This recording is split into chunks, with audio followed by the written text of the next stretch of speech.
Pick up your arm. Okay, now pick it up to the front. This I could do better. Okay, now all we're gonna do is we're gonna work on your hip and see what happens to your arm. So often where you think a problem is coming from is not where it's coming from at all. A minute ago you saw Chris's range of motion in her shoulder, and that's in her right shoulder. Well, guess what? Her left heel is too tight. So all I'm doing is stretching that out. And all I'm gonna do is I'm gonna just go through different places that need to be adjusted. I'm gonna adjust them, and I'm gonna keep checking what her range of motion is. So now pick up your arm for me. It's going nowhere, so that's not my spot yet. Yeah, it's no, not this way anyway. No.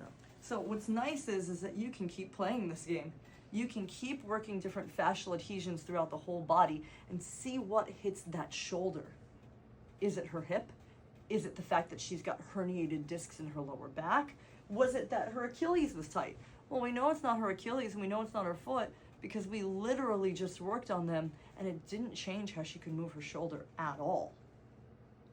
But what if the line is going like that across her shoulder? So the wrong muscles are being used to pick it up. And what if this shoulder's dropped down, pulling that shoulder this way? The amount of connections in the human body is unending. And our job as medical providers I forget to you, I'm ticklish. is to find out where those issues are. Pick it up again. It's a little easier. Okay, so when we started at her ankle, she was like, this didn't do anything. But as soon as I went down here, which is where her psoas is, where there's a bunch of fascial adhesions, guess what? Now her shoulder is freeing up. So I can work on her shoulder till I'm blue in the face. That doesn't mean I'm gonna fix her shoulder unless I get the connection that's going across the body. And that connection is a very well established one. This hip goes to that shoulder. This hip goes to that shoulder. That shoulder goes to this hip. Now, let's say that she was having stomach issues. Let's say she had leaky gut, irritable bowel. All of that's going to inflame this area, which could inflame the fascia in this area going to that shoulder. So you see, when you're working on patients, you have to think systemically, and you have to get to know your patients. If you just go, what's your problem, and give them 2 minutes of your time, you will not figure out the solution. You have to treat systems, not symptoms. You cannot treat systems if you don't know who you're dealing with. I'm dealing with a retired school teacher who is smart and stubborn, so I better know how to get her to play with me. Yeah, how do you feel about ice? Oh. All right, now pick up your arm again. Oh, that was so easy. Yeah. Oh my God. So if she had my God. if you guys are watching me do this in real time, either I'm gonna get her better or I'm not. Did you see her face the first time when I worked on her heel? She looked at me like I had 3 heads. But that could have been her problem, but it's not. Now, if I can get her to breathe and start using her diaphragm, deep breath into the belly, that's also going to help me because the diaphragm is a major postural stabilizer. So you see so many problems of the hip, the shoulders, any of the extremities comes from here.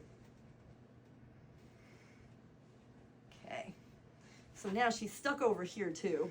So now I'm just going to work her rib cage on this side. And if you know, her pain is here. I haven't touched there. Perfect. Pick up your arm for me. I can't believe this. I cannot believe this. So maybe next time I ask you to use ice, you'll use ice? Probably not. Not unless it's really, really, really, really hurting. Yeah, but here's the thing. Listen to the conversation we just had. You got to work with your patients. You have to play with them. This one doesn't like ice. Chinese medicine doesn't like ice either because it believes it stagnates qi, and it also forces the adrenal glands to let out more adrenaline to regulate you because it's a shock to the system. So maybe innately she knows that. So maybe sometimes, but sometimes you need ice to cool things down because they're overused. And in today's age, we don't get that cold that often, so sometimes you need a little cool. Well, right now, nothing's being overused too much. Except to eat. That's it. So guys, I'm working on psoas muscle right through here. And right there, breathe into this spot.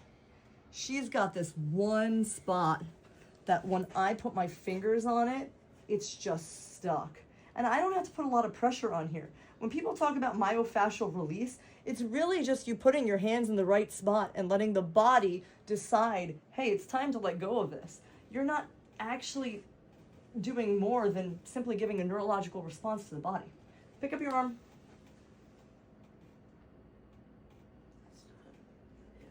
This way's really good. This Okay. way's still a little. So now she's telling me, okay, so I went one way, but now she's saying that when she goes sideways, that's still an issue. So guess where I'm going? To the opposite side. Women in general have so much tightness here because nobody works this area. So anybody who has a chest, get your fingers on your sternum. Move around, move that tissue. Try not to tickle your patient while you're doing it. Her pecs are way too tight.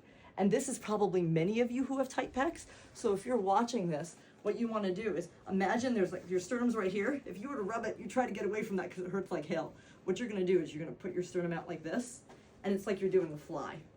Take your arms like this and open your chest. Just that is forcing me to use and open my pecs so that this opens up. She can't do that move yet because she can't pick up her arm yet. Okay, sit up for me. Turn towards me and pick up your arm. Yeah, never. I couldn't do that at all before. There you I couldn't go. do this. I could not. So, you gotta be patient, you gotta have fun, and you gotta know healing takes time.